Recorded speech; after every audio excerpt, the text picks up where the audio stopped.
Okay, good afternoon. Welcome to Remaking the Economy, Core Elements of System Change. I'm Steve Dubb, Senior Editor and Director of our Economic Justice Program here at Nonprofit Quarterly, coming to you from Boston on land historically stewarded by the Massachusetts Nation.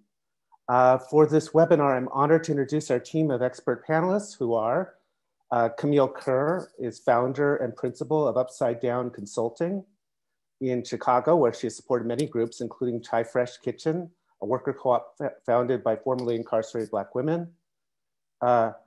Natalia Linares is a communications organizer for the New Economy Coalition, a national membership group, and a co-author of a report published this year by Grantmakers in the Arts on arts and the solidarity economy. And last but not least, we have Ricardo Samir Nunez, who is Director of Economic Democracy for the Sustainable Economies Law Center in Oakland, California, where he coordinates education, legal, and policy work that advances system change. A few notes. First, we're very excited to take your questions. We will start with a few slides and prepared questions and then get to yours. Please enter your questions into the question box at the bottom of the screen, and I will share as many of them as I can in the second half hour of this webinar. Second, we will share the slides and recording after the webinar. So no need to send chat messages asking if you'll get the slides and the recording, you will. We are also glad to offer this webinar for the first time with open captioning to increase the accessibility of our offerings. One last thing, this webinar is free, but producing it is not. So if you like what we are doing and can afford to support MPQ's economic and racial justice work, please consider donating to MPQ today. We encourage you to join the conversation too via social media. We have the hashtag Rebuild the Economy. Thanks for joining us. And please complete the brief survey after the webinar to inform our future work. And with that, I want to begin with Camille. And Camille, can you introduce yourself and talk about how when you're assisting community-owned businesses, how do you balance the nuts and bolts small business development work with a vision for systemic change? Thanks so much, Steve, and thanks to MPQ for hosting us and bringing up these critical issues. My name is Camille Karr. She or they pronouns are great, and I co-founded Upside Down Consulting, which is a consulting firm that's at the intersection of solidarity economy, worker cooperatives, specifically in movement building. So we work specifically towards economic and racial justice with our work.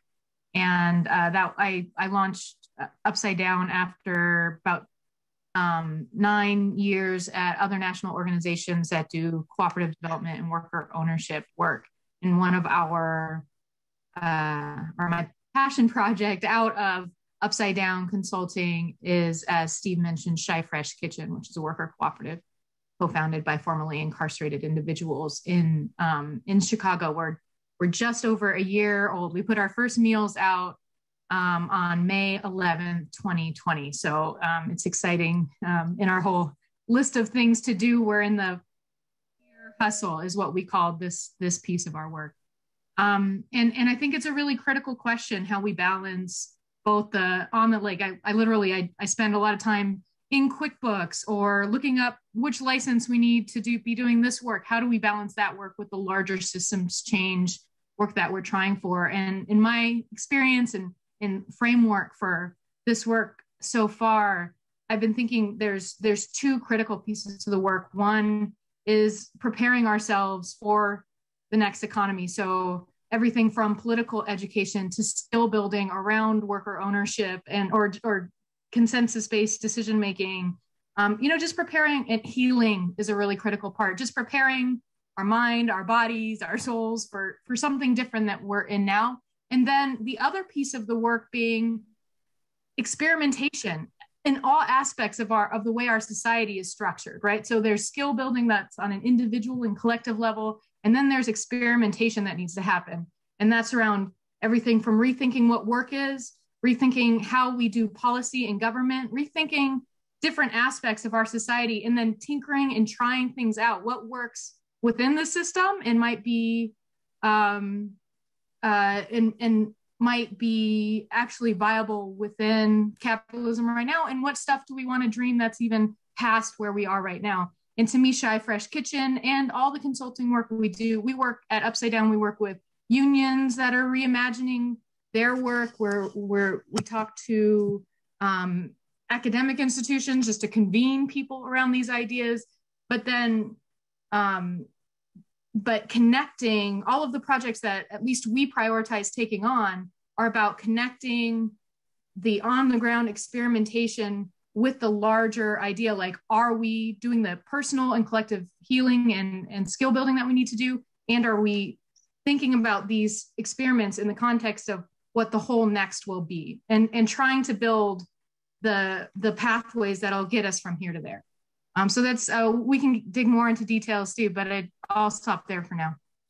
Great, thanks, Camille. That's great. Ricardo, can you introduce yourself and talk a little bit about, you work with law, culture, and politics, and often those tools reinforce the status quo. So how do you use them to change the system instead? Yeah, thanks. I work at just a little background to start off. I'm at the Sustainable Economies Law Center. Been there for about 8.5 years now doing this work. And our organization provides legal education, advice, advocacy, and research for just and resilient economies. So Camille was bringing up a lot of good points around worker cooperatives and worker ownership, and that's my jam as well. But the Sustainable Economies Law Center is a broader umbrella than that. And so we're looking at food systems and how do we create just food systems. We're looking at policy and how it reinforces, and I'll talk more about that in a minute.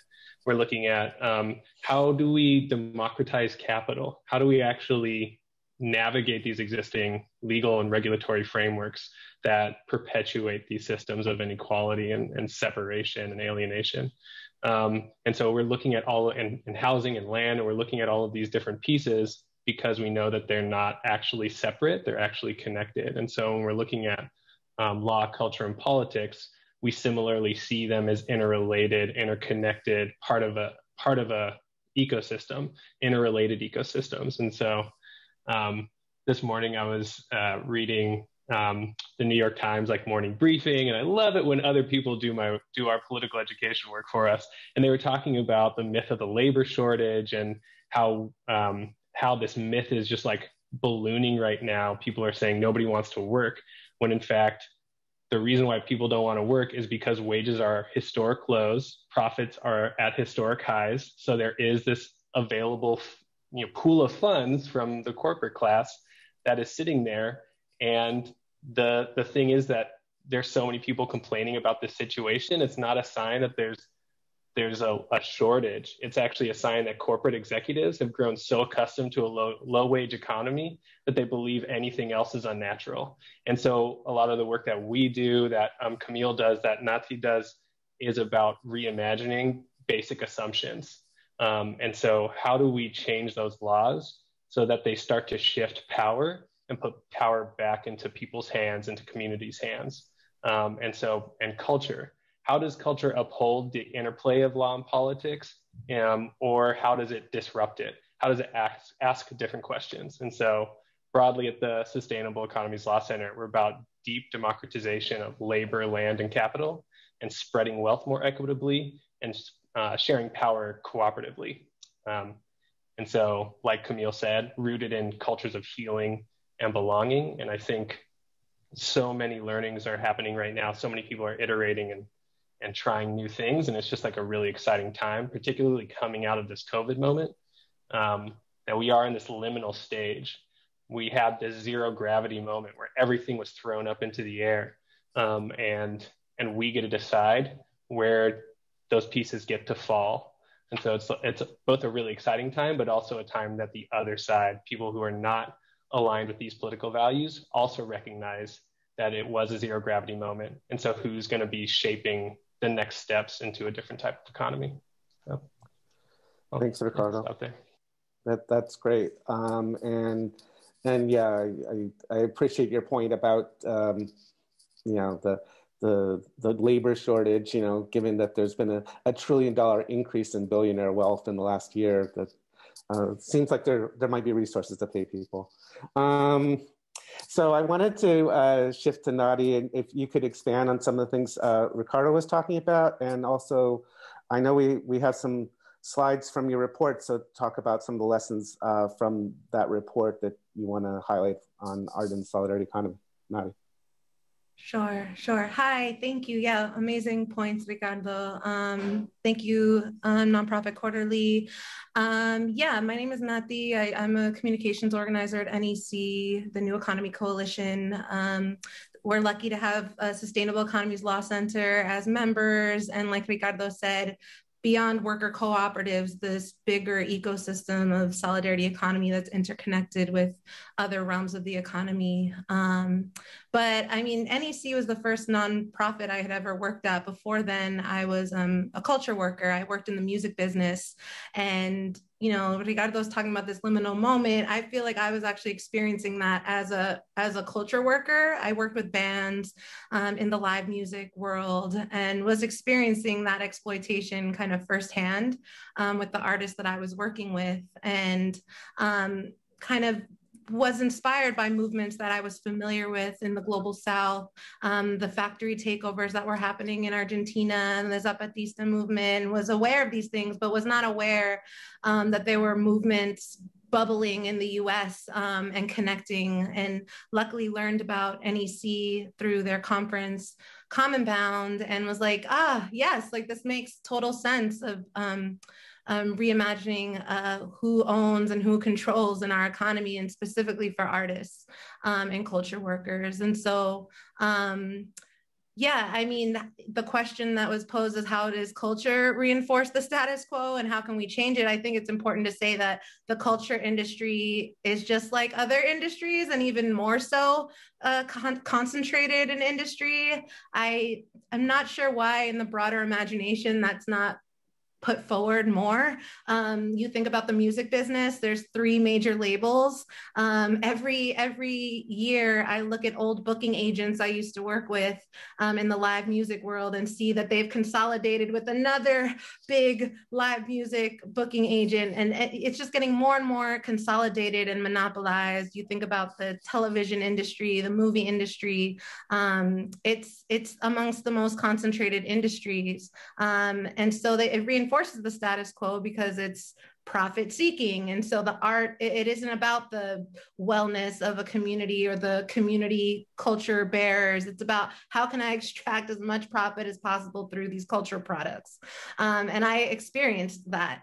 And so this report here that you see on the slide, Solidarity Not Charity, the last 4 years, I've just been learning so much working at the New Economy Coalition and all these different movements happening, projects that Camille was working on, folks all over the country across worker co-ops, participatory budgeting, public banking movements, community land trusts, and wondering how to bridge the gap between the world that I was in the arts and what I was seeing kind of on the ground. And obviously with the COVID moment, artists were hit extremely hard. We learned, you know, how much we missed the arts. I don't know about you all, I miss going to shows and experiencing culture, but how precarious it is for arts workers. And so the nation's Arts Grantmakers Association, Grantmakers in the Arts, was looking to educate themselves. Arts funders were like, what is this new economy, alternative economy? You know, we have to do things differently. And so this report, please check it out at www.art.coop. There's a summary video if you don't want to go through 121 pages, but it's an incredible 121 pages of synthesized wisdom of practitioners on the ground, arts and culture workers on the ground that have been practicing solidarity economy, but perhaps did not see themselves as part of this larger framework, this larger international movement. Next slide.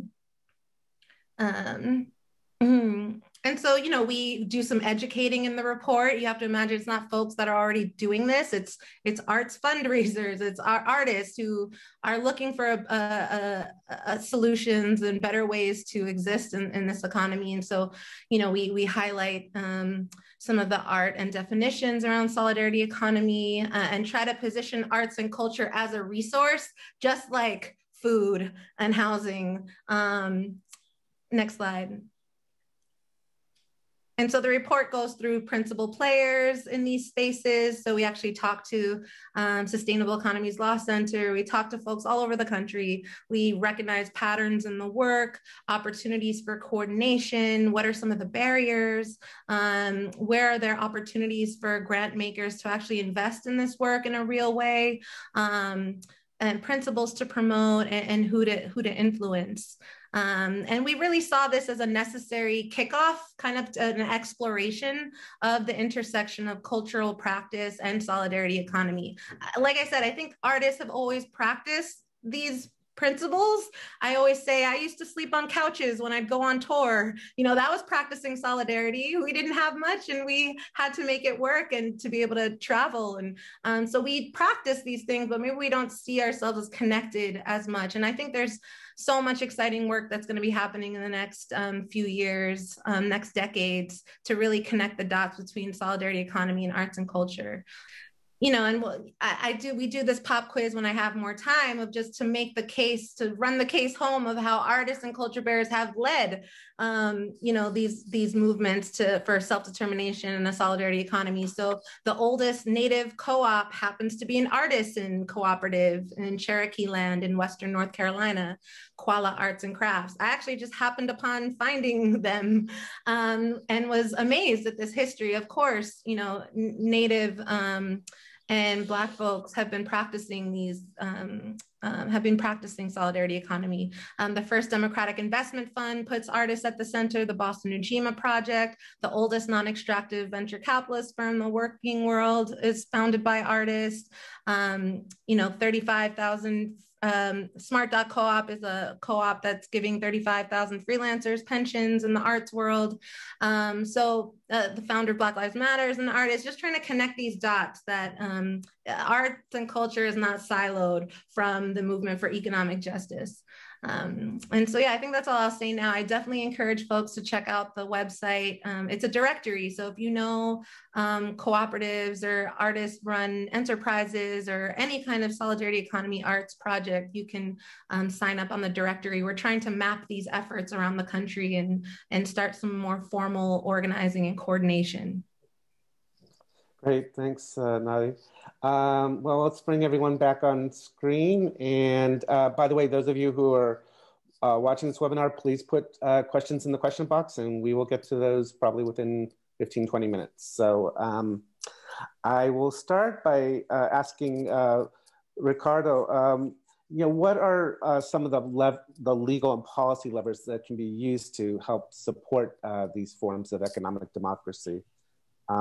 And, you know, where have we seen policy wins actually be effectively leveraged? Thanks. Yeah, so around policy, I think there are definitely different levels that we can be intervening at. We can be reimagining or imagining new types of institutions. So there have been a number of states that have passed laws that actually created specific legal entities for these new types of institutions, like worker cooperatives, that really embed in legal code cooperative practices and cooperative distribution of power and cooperative distribution of profits or surplus. And actually Camille was fundamental in pushing one forward in Illinois, a law that came into effect. And so those are some policy wins, or that's an example of some policy wins. So creating the new, but it's also looking at the existing infrastructure that's already in place, is ostensibly to support small businesses and entrepreneurs, workforce development programs, and really figuring out why can't worker cooperatives or our networks and these alternative organizations actually access those resources. And so figuring out what are the barriers, whether it's educating the folks on the ground or modifying the policies that make those resources accessible. And so, for example, in Berkeley, California, there was a multi-year push to figure out, okay, there's an existing revolving loan fund in the city of Berkeley, primarily for low-income communities and entrepreneurs of color. And so how can we get that funding and accessible to worker cooperatives who statistically are majority women and people of color owned in the United States? And so what we did was we worked with the loan advisory board and actually modified the terms of the lending terms, and so it could become accessible to worker cooperatives in the city of Berkeley. And now other people are looking at that model to see how can they shift and change lending terms to make funding available. And so that's on a city level. And we're also looking at how can we open up some pools of funding for cooperative conversions. And so at the state level, looking at California, there's a host of organizations, a coalition called Coalition, Worker Owned Recovery California, that came together. It's made up of labor unions, worker cooperatives, support and technical assistance organizations, as well as other nonprofits who are just interested in building up these institutions to support their communities. And they're looking at budget asks and say, let's put aside some money for forgivable loans. If workers want to buy out their business, they're going to need some capital to do that, to buy it from the existing owner. And so can we create some pools of funding, whether it's patient capital with longer repayment timelines or to make them forgivable loans? And so that's advocacy work that's being done at the state level. But there was also the Main Street Employee Ownership Act that was passed a few years ago at the federal level that while there was no money set aside for it, it directed the Small Business Administration to find ways to make their lending more accessible to worker cooperatives. And I know I've been talking a lot about worker cooperatives, but there are a host of policy mechanisms that we can start to shift to make land and housing available so that cooperatives can buy land and housing and start to create more permanently affordable, community-controlled land and housing. And so we saw a win in California that gives some more time, a stretched out timeline so communities can come together to pool funds and make competitive bids against corporate investment owned landholders to come in to buy foreclosed land. So there's so many different opportunities at the policy and regulatory levels that we can start to intervene at. And so it's incumbent on us as folks on the ground to listen to our communities about what barriers they're hitting so that we can make appropriate policy changes that meet those needs. Great, thanks, Ricardo. Camille, you want to jump in here? Absolutely. Yeah, I'm going to build on what Ricardo said. And one of the things that is the barrier that we're hitting right now that I'm trying to solve for, which one of the reasons I like to both be hands-on on the ground and in these larger thought leadership spaces, is the barrier we're hitting is market access. I was able with my time in this field to get the capital access we needed for Shy Fresh Kitchen to get up, to get the infrastructure it needed. But now we need market access. We don't want to live on grants or emergency feeding or anything that we've been sustaining ourselves on so far. We want to be able to provide food to our communities the way that other organizations already are from outside, but do it with the love and care of a local organization who really cares about the people that they're feeding, right? So we've been trying to figure out how to access USDA summer feeding and after school feeding and lunches and all of those different sources, or to access Medicaid and Medicare for dual eligible, folks who are low income and older and need access to food to boost their underlying health. Like, we're trying to access all of these those funding streams as well as apply to RFPs. And the number of barriers that we've hit, trying to get to these funding sources, the amount of bureaucracy that it would be my whole life just learning for each one of these funding streams. That would have to be my whole existence. And then on top of that, the RFPs are saying things like, we encourage folks who provide employment to formerly incarcerated to apply, but then say, that everyone has to do a background check and nobody with a felony conviction can work on this program. I'm like, exactly who is it that you are trying to help? You know, like there's a left hand and a right hand, no communication and entire barriers, but also with this, like, look what we're trying to do. Isn't it nice? So we're trying to work with folks who are doing the good food purchasing program and other initiatives that are looking to shift the way public funding works and to create access to these types of, I mean, honestly, we don't need Chicago, none of the cities I've lived in, Oakland, we don't need large corporations to feed us. Like, our communities know food. They know how to feed themselves. But the funding streams are set up in a way that money goes to outside really large providers because of this and this and this requirement that are not necessary for health, right? They're for other reasons they exist. So I think one of the major things we can do is rethink our public dollars, push to rethink our public dollars to make sure those are being used not just to get choke sandwiches to people who are starving. Like, the kids will not eat the free food that they are given, even though they're hungry. Like, not just to feed our communities, but to feed our communities in a way that respects the role that food plays in our lives. It's love, it's health, it's culture, it's everything. So, I mean, I feel like just food dollars, just food ecosystem is a major area where we can make some change. And for us, housing became an issue too, just really quickly, because, you know, I tried to read up for some of our members, okay, what are the kind of hacks for getting housing when you have a conviction? And all of their resources are like, we have resources for you. This is an insurmountable task, and we're looking at ways to make it better. And I'm like,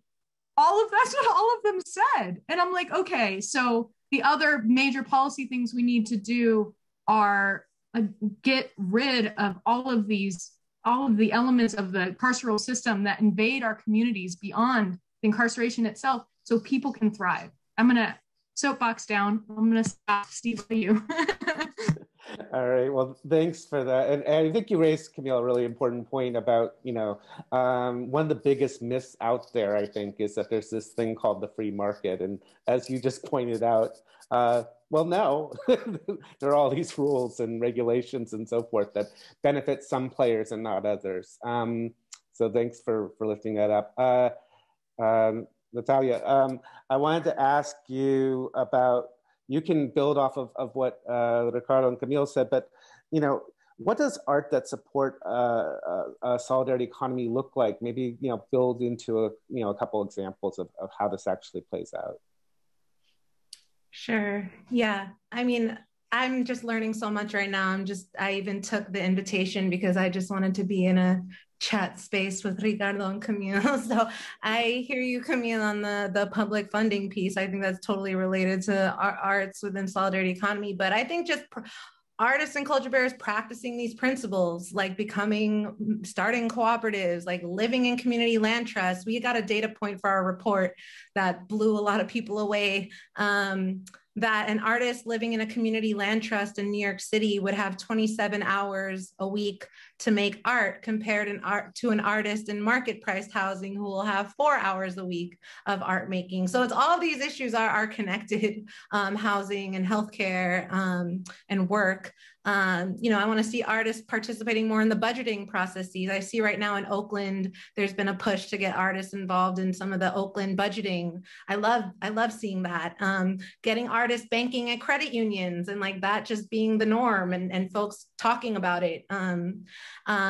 Putting their art up on platform cooperatives, you know, rather than Spotify. There's a lot of kind of energy happening around artists resisting some of these kind of exploitative platforms like Spotify or, you know, but how do we actually get artists to practice, you know, putting their music on a co-op, for example. And there's some of these experiments happening there. It's definitely a David and Goliath, and there's a lot of experimentation going on, as Camille kind of brought up. And none of these are silver bullets, but I think the more that folks are practicing and just, you know, getting transformed by the practices of solidarity economy, the better. And that's also a way of like not only self-educating, but then kind of feeling the ripple effects of a culture shift by practicing. And obviously more funding, public funding. Like, we're super behind compared to the rest of the world for arts funding. Like, I think there's been a push at the hashtag WPA Now, where folks are bringing back the legacy of the Works Progress Administration, of when government employed artists and what that meant, you know, the murals and community theater projects and storytelling initiatives, so that more people have more access to art. I think that's what art in a solidarity economy, it would not be so exclusive. So there's like the instrumental sense of like, I want to see artists making propaganda, and we're seeing more and more of that. Folks are educating themselves, but also just propaganda in the sense of the deed of like that they're practicing these values, and they're experimenting with some of the institutions themselves. Great, thanks, Nati. Camille, I thought I'd go to you first. If others want to chime in, they can. But what does it, you know, so much of community development is about, like, you know, I don't know, sort of, you know, doing, you know, workarounds to make things work when you don't have enough resources. But what would it look like if you were actually fully resourced? Well, I think me being fully resourced would mean that, because we beyond Shy Fresh, we just respond to the needs of what people are bringing to us, right? For us to build up the capacity that we want to have in helping to build a new economy, a whole bunch of community groups would need to be resourced, and they would need, like, our Chicago, you know, solidarity economy initiatives would need to be resourced, because right now they call and I'm like, here's what I can do for this, you know, like, here's what I can try to do. But you know, what I want to see is experimentation and attempts at this and this. Like, I only have a little piece of the puzzle in my space. And, you know, I feel like what would make us resource is having that plethora of beautiful community-based mutual aid and cooperative projects that are nascent and that are asking us, like, how do we get to that next step right now that I don't have the personal capacity to help them. And we can't build up because so many of them don't have funding to actually, they have to bootstrap themselves. And some of us, you know, already built social capital that gave us access to the funding or support systems we need, but they have to build that from the ground up without funding until they prove a certain level. So if folks in our communities, nascent ideas were funded so that they could emerge and bring up the beautiful community solutions that already exist in the hearts of, like, the folks who we work with every day, then we would be fully resourced, because we could build up the capacity need. We could respond to what they needed, find those networks, bring them together, make sure that they were responsive and accountable to those groups. We could make sure that those cooperative best practices and organizing best practices were embedded in that we had that knowledge base. But we can't do that until folks are resourced. So it's not through us, it's through, like, grant makers rethinking what is viable and what is possible, because everything is viable and possible with the right resources behind it and who is fundable. Like, and there's so many places in Chicago where people are like, this is what I'm thinking. I'm like, that's brilliant. And I can make an intro or two, but I don't know what's going to, you know, like, they want you to have this full business plan created before they even talk to you. And I can't do that for you yet. You know, like, I with Shy Fresh, I can't. So I don't know, to me, the vision is not resourcing us, but really radically rethinking what's fundable, who's fundable, and seeding these solidarity economy ideas, even at their most nascent phases. That's great. Thanks. Really helpful. Ricardo, do you want to jump in? Sure. Yeah. Just to piggyback on what Camille said, just about, like, what is fundable, and one of the things that I'm excited about is that there are foundations right now who are challenging themselves and rethinking what is fundable, and not saying, oh, you have to be a 501c3 nonprofit to be able to access these funds, but to actually talk with folks who have done the legal research and found that people who don't share our values are directing their charitable funds to non-501c3 entities because it meets a charitable purpose. And so if we can start looking at our cooperative projects and these organizations and not making the entity type or the tax status the determining factor for whether or not they get funding is something that I think is like one of the biggest barriers that I've seen. But one of the things that I'm really excited about, some foundations actually really rethinking both who's fundable, but also what that relationship looks like, and starting to step more into a trust relationship as one instead of one that perpetuates the power imbalance between funders and the funded. So I think those are two big aspects that I've really appreciated seeing, and I'd love to continue to see that momentum moving forward. Great. Let's see. I wanted to ask about lessons from COVID. I mean, we've just gone through this horrific pandemic, and there was also a question from an audience member about how do you establish healing values and practices. So not to fully anticipate the answer, but maybe talk about self-care as part of that. Anybody want to jump in on that? Okay.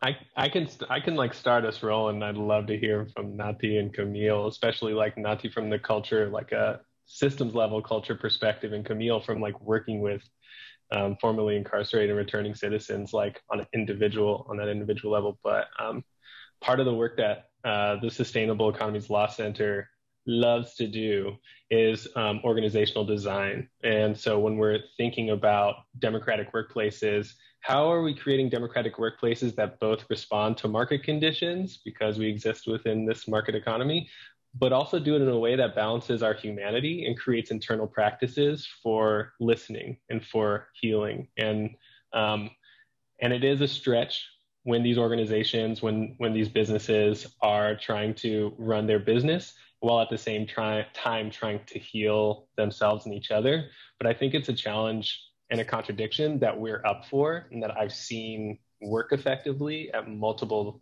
different cooperatives, particularly worker cooperatives, but also with housing cooperatives and land trusts.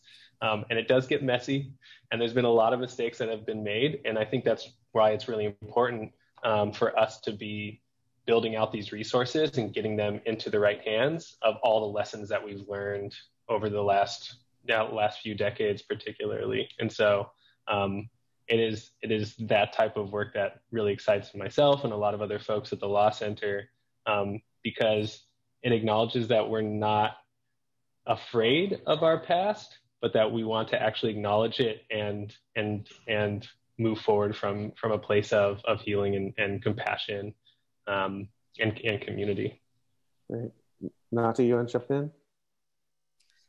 I mean, hearing Ricardo speak, at NEC, we're changing our internal structure to become worker self-directed, and I can feel that transformation just the last 4 years, from being kind of a top-down traditional nonprofit to being more of a staff collective. And it's been really, it can be messy and difficult work, but it's also really satisfying and gratifying, and also kind of, again, prefigures that if we can do this work, like we can really walk the walk as we're, the Solidarity Economy Coalition nationwide of, how can we call ourselves the New Economy Coalition and not actually practice those values internally? I did want to share back to the other question around what resourcing would look like. And Camille, I would love to go over with you kind of our summary for grant makers, because the report is for grant makers and we have certain actions for them. So I'd love to actually give that kind of roadmap to all sorts of funders around like doing internal work, actually addressing governance shifts, how to think about investment and endowment shifts as well, actually, studying towards action and familiarizing folks with systems change approach, and supporting some of the policy work that Ricardo mentioned. And just from a communications and storytelling perspective, I always think about in my past life working at huge brands or with brands, of just how much resourcing folks put into like storytelling and brand me. There's whole marketing departments that are dedicated to, you know, the culture part and the stories and the content. And I think resourcing within our work would look like, you know, more than one or two comms people at our organizations. You know, it would be really resourcing artists to work alongside some of the work that SCLC does or Camille does, and actually like really prioritizing that work. You know, so I just want to kind of bring that point. I don't think there's enough kind of actually pulling out these stories that we're, you know, that Camille and Ricardo are painting for us, but in a way that could be translated to people that are not really in it every day, so that people can see themselves as part and belonging to solidarity economy. Camille? Yeah, specifically on the COVID question, I mean, it changed so much in terms of our trajectory and Shy Fresh Kitchen. Anyway, the trajectory of the business. We launched early because of it, because folks couldn't access unemployment, and at the same time, we had so many community members who didn't have access to food. And so like, okay, we need to figure out a way to bring resources to address both of those needs. But one of the things we learned on the COVID front is, you know, the existing infrastructure is completely insufficient to meet our needs, and that communities step up to meet those needs as they, and so many unincorporated mutuals, Ricardo, to your point, stepped in to meet food needs, to, you know, to basically to reclaim food that was being thrown away and get it out to people who were hungry or whatever it was. And we became part of that ecosystem, like and ours is like the more formal aspect of it, but we want to partner with the informal folks that in the mutual aid groups that are unincorporated. And one of the things that our food system in Chicago, the funding ecosystem came together, a whole bunch of independent funders came together, created one fund for food that they then were, and the requirements for the grant and reporting were minimal. The money launched within like a month of or a few weeks of the proposals coming out. The funders figured out how to support community groups, and all those community groups, and it was open to people who were unincorporated, open to folks who were doing things, individuals who were doing things different ways. And now we're in a plea, like, please, you know, because they're like, that was temporary, that was an emergency, and we're like, oh, please stay, you are the difference, you know, and please keep these practices going. So I think we learned both how re-emphasize how inequitable our systems are, how inadequate they are for meeting needs, and people figured some stuff out, and that stuff should stay. You know, some of that stuff needs to stay and be how we operate moving forward. So COVID was, you know, is a pivotal time for all of us. Yeah, thanks. So I wanted to ask another audience question. I'm not going to read the whole question because it's long, but I thought this was important. If the solidarity economy truly values quality of life and racial justice, how can we work within economic reporting parameters while imagining more relevant indicators? So this is really a question about how to properly evaluate the work of the solidarity economy, because the existing frameworks are faulty. So anyone want to jump in on that? I see. I don't mind like pushing us off the cliff if that's what we're looking for. I think it's there's already principles that Nadi was bringing up earlier around the solidarity economy. We have cooperative principles that have been that were written and that cooperatives internationally follow. So those are different metrics or principles that we can evaluate ourselves and start to shift away from the existing metrics that we are asked or required to define ourselves by and what success looks like and those types of things. Because to your previous point around COVID, I think one of the things that I know I learned and that I heard and reflected back to me was that the important things in our lives that we actually value and give us meaning take time. And that is not, that doesn't comport with or map onto our existing economic system that is all about rapid maximizing production, and that our whole worth is tied to producing things. And so we can start to create new principles, which we already have lots of them, and start to bring them into the conversation to say, this is how we are defining success for ourselves, and start those conversations with whoever it is that's requiring us to report to them their metrics. Yeah. Well, the tricky part, of course, is that totally makes sense. Tricky part is if you're getting money from the federal government or local government or whatever, and their rules with that. But any other thoughts? Mm-hmm. Yeah. Oh, you can go on. Oh, go ahead, Camille. Yeah.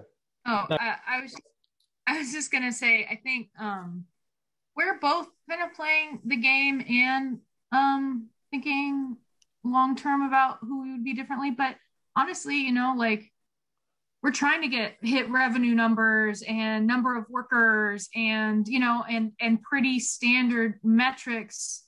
And that's one of the roles that I try to play, is kind of this liaison between existing traditional system and what we want to see in bill. So right now, I would love to be freed from this, but right now, I am kind of just playing. I'm looking at those metrics. I'm like, what can we do? And if we can't do it that way, how do I reframe in a way that still talks to how they think about it? So I'm very much personally, with the work that I do, still trying to operate within the existing paradigm. When we do have funders, we're like, what does success mean to you? And how are you going to get there?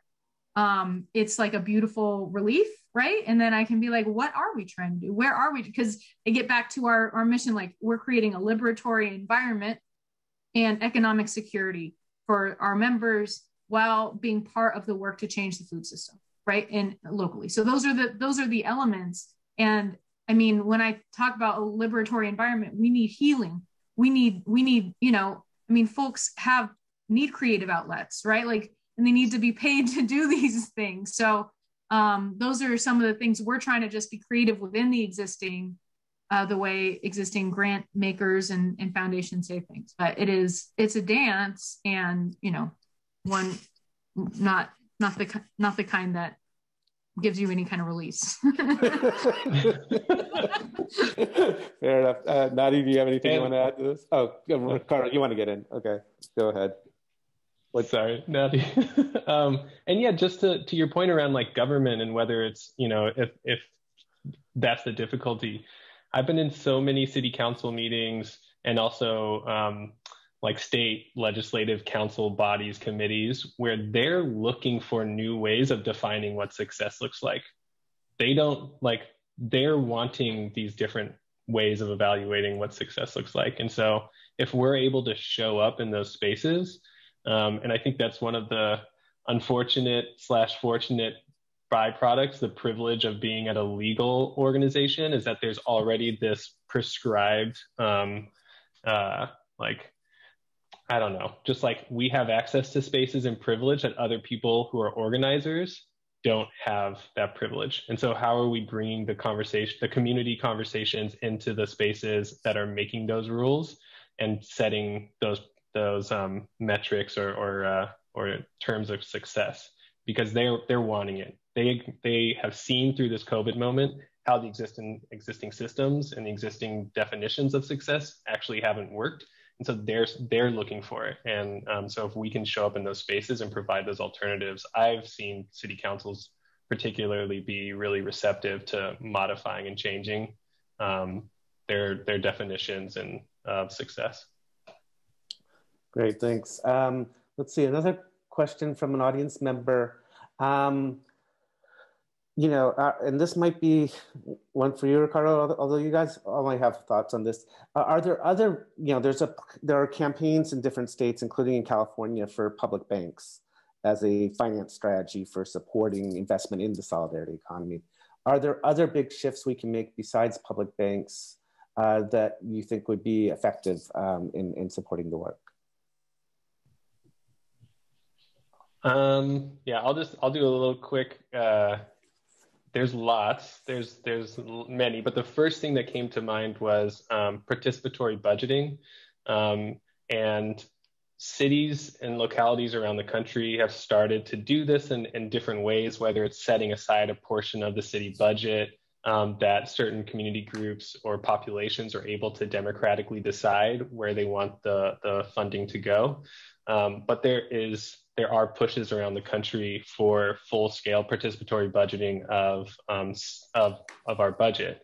I know a lot of people are, particularly in this moment, frustrated with both how much funding goes to police. So, for example, in Oakland, almost half of the city budget goes to the police department and police force. And when we look at our military at the federal level, where that funding is going and how much of our federal budget goes to those imperial projects. And so I think there is this push for us to figure out whether it's participatory budgeting or public banks, but effectively, what is a way to really keep our tax dollars accountable to what communities need is a really exciting moment right now that I'm seeing a lot of people pushing to change, create new institutions, and transform existing budgeting processes. Yeah, I'm probably the wonkiest person on this call right now. So my answer is going to be more around where I'm really excited is that artists are talking about solidarity economy more and more. And maybe if they're not explicitly talking about the framework to the T that academics lay it out, they are actively searching for post-capitalist solutions. And, I can name, there's an artist in California named No Name who has been doing a lot of her public political education on Twitter to tens of thousands of people. And it's been wildly influential. It's for people to kind of see this artist go through their own political transformation online. And I think now they're at a point a year and a half later where they're starting a cooperative space in Crenshaw or in Los Angeles that, she's hoping for it to be cooperatively run. She's naming solidarity economy. From NEC has an Instagram. We've got, tens of thousands of more followers in the last year of people just really trying to do that learning, which is why I was referencing earlier to really reference that work. It not just be one person's job, but we actually have a solidarity economy, comms, culture, storytelling agency in the ways that Red Bull pushes their crap on us, right? And so that's something I'm really excited about. I've been invited in spaces like MoMA Divest, the Museum of Modern Art in New York City is having an active campaign and teach-in right now to call out these board members at MoMA that are sitting on the boards of weapons companies and other extractive industries, and actually trying to pose like, what would a just transition to a post-MoMA future look like? And they're educating themselves about solidarity economy and these things. So that's something that I think is necessary, besides some of these like policy efforts. Of course, like rewriting the rules is crucial, but there is something has to be in the air also to get people to believe that this can be real and get more and more folks behind these efforts. So I have a whole list of artist efforts. If you are interested, I could forward it your way. Okay. Reparations. You can go to the next question, but just yeah, go ahead. Should be on there. Reparations should be on the list. Absolutely. Very high on that list there. Okay, go ahead. Okay. And we have and will cover that at NPQ, so that's really important. So thanks for bringing that up, Camille. There was a question that I think actually might be well suited for you to not do too. It's how do you get people to adopt a mindset of solidarity economy? That to me is like a cultural organizing question. And it's challenging because there's like the immediate needs, and the needs are immediate, and also having that like systemic perspective at the same time.